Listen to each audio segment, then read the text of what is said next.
हमेशा याद रखना कि अकेले ही लड़नी पड़ती है जिंदगी की लड़ाई। लोग तसल्ली तो बहुत देंगे लेकिन साथ कोई नहीं। बहुत सारे लोग आपको मिलेंगे जो तसल्ली देने के लिए हमेशा खड़े रहेंगे, लेकिन उस तसल्ली से आपके जीवन में कोई भी बदलाव नहीं आने वाला है। यदि आपको अपने ऊपर भरोसा नहीं है और दूसरों के भरोसे पर आप किसी सफलता को प्राप्त करना चाहते हैं तो आप बहुत बड़ी गलतफहमी में हैं। आपको अभी भी रुक जाना चाहिए, संभल जाना चाहिए, अपने आप से पूछना चाहिए कि कौन सी ऐसी चीजें हैं जो आपको अपने आप पर भरोसा करने से रोक रही है।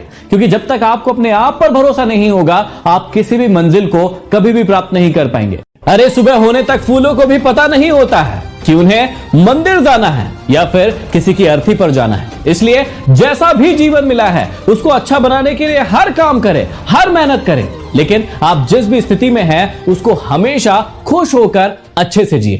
भगवान को तो हर इंसान चाहता है, लेकिन भगवान आपसे क्या चाहता है इस बात को जानने की इच्छा बहुत ही कम लोगों में होती है। लेकिन शायद भगवान भी चाहते होंगे कि ये कुछ बातें आप हमेशा ध्यान रखें। सबसे पहला कि जब भी दूसरों में बुराइयां खोजने जाओ तो उससे पहले अपने अंदर झांक कर देखो कि आपके अंदर क्या है। दूसरा किसी का गलत करने से पहले यह समझ लो कि जब वही चीज आपके साथ होगी तो आपको कैसा लगेगा, और ये सोचने के बाद किसी के साथ कोई व्यवहार करो। जीवन में किसी भी चीज को पाने की कोई सीमा नहीं है। आप अनंत तक चीजों को पा सकते हैं, लेकिन देखिए कि आप कितनी जगह पर संतुष्ट हो रहे हैं। और सबसे महत्वपूर्ण, जो इतना सुंदर ये जीवन आपको दिया है, आप इसे जी रहे हैं या फिर सिर्फ गुजार रहे हैं।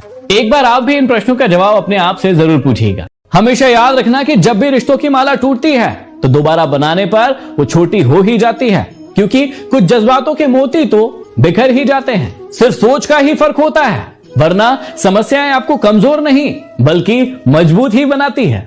चतुर बनने के ये कुछ मंत्र आप हमेशा याद रखिएगा, जीवन भर काम में आएंगे। पहला, मोह के बराबर कोई शत्रु नहीं है, गुस्से के बराबर कोई आग नहीं है और ज्ञान के बराबर कोई सुख नहीं है। दूसरा, जरूरत से ज्यादा समय और इज्जत देने से लोग आपको कमजोर समझने लगते हैं। तीसरा, सबसे बड़ा राज है किसी को अपना राज, अपना गुप्त राज नहीं बताना। अंतिम और सबसे महत्वपूर्ण कि आप चाहे कितना भी ज्ञान प्राप्त कर ले, लेकिन आप अपने आप को हमेशा अज्ञानी मानकर आगे का ज्ञान प्राप्त करते रहें। पैसों का 50-30 रूल आपको हमेशा जीवन में यूज करना चाहिए, लेकिन उससे पहले यह जान लीजिए कि ये रूल है क्या। जितना भी पैसा आप महीने में कमाते हैं उसका लगभग 50% आपको अपनी नीड्स में खर्चा करना चाहिए। नीड्स का मतलब हो गया कि जो भी चीजें आपकी लाइफ के लिए बहुत ही ज्यादा जरूरी है उन पर खर्च किए बिना आपका जीवन नहीं चल सकता है। जैसे घर के खाने के किराने का खर्चा हो गया, बच्चों की स्कूल की फीस हो गई, इस प्रकार के खर्चे। जो 30% पैसा बचता है उसको अपनी वॉन्ट्स में खर्चा करना चाहिए। वॉन्ट्स का मतलब होता है जिस चीज को आप खरीदना चाहते हैं लेकिन इतनी भी ज्यादा जरूरी नहीं है। मतलब आपको मोबाइल फोन खरीदना है, लैपटॉप खरीदना है या फिर नए कपड़े खरीदना है। और जो बचा 20% है आपको हमेशा उसे अपने इन्वेस्टमेंट प्लान में खर्च करना चाहिए। आप चाहे उसे कहीं भी इन्वेस्ट करना चाहे, लेकिन वो 20% पैसा किसी भी इन्वेस्टमेंट में जाना चाहिए। तो यदि आप इस रूल को फॉलो करेंगे तो अपने जीवन में बहुत ज्यादा इंप्रूवमेंट पाएंगे। ऐसी ही और इन्फॉर्मेशन के लिए हमें सब्सक्राइब करना ना भूलें।